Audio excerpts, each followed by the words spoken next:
So what's the opportunity for veterans, for civilians, for people in the military and everywhere? It's about deploying these electric vehicle chargers in pretty much every place. And the more we have available to us, the more people will be inspired to buy electric vehicles. And the more electric vehicles people buy, the more demands on electric vehicle charging stations will happen.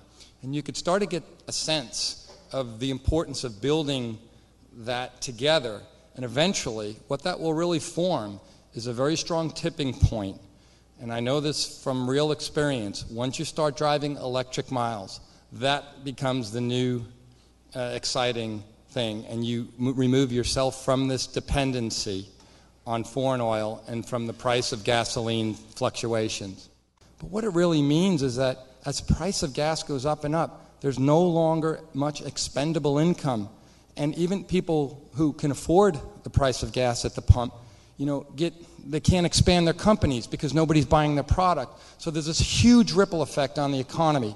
And there really is this horrendous situation happening. The world is a very different place now. And although we are free and we're Americans and we live in the best country in the world, we really have some challenges ahead. And this is a solution, a true military deployed solution on the front lines here in the U.S. But as we're driving our vehicles, it is literally 1 pound, depending on what numbers you use, the Hummer numbers or the hybrid numbers, roughly the average 25 mile per gallon vehicle spews 1 pound of garbage into the atmosphere. You literally, if you took a hefty bag and put in those popcorns or peanuts, whatever you call them, those light styrofoam things, and you put a big old hefty bag, that's about a pound.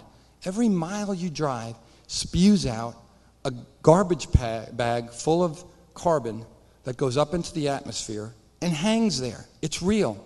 We don't see it. Frankly, I don't smell it. Right now, it's wonderful here. But it's happening. And it's a huge impact because as we're trying to figure out how to get ourselves off foreign oil, we're actually creating incremental increase in our global climate averages. We've only got 3 or 4 or 5 vehicles today. In a few years, we'll have 20. A few more years after that, 100. And at that point, we're going to need to charge them.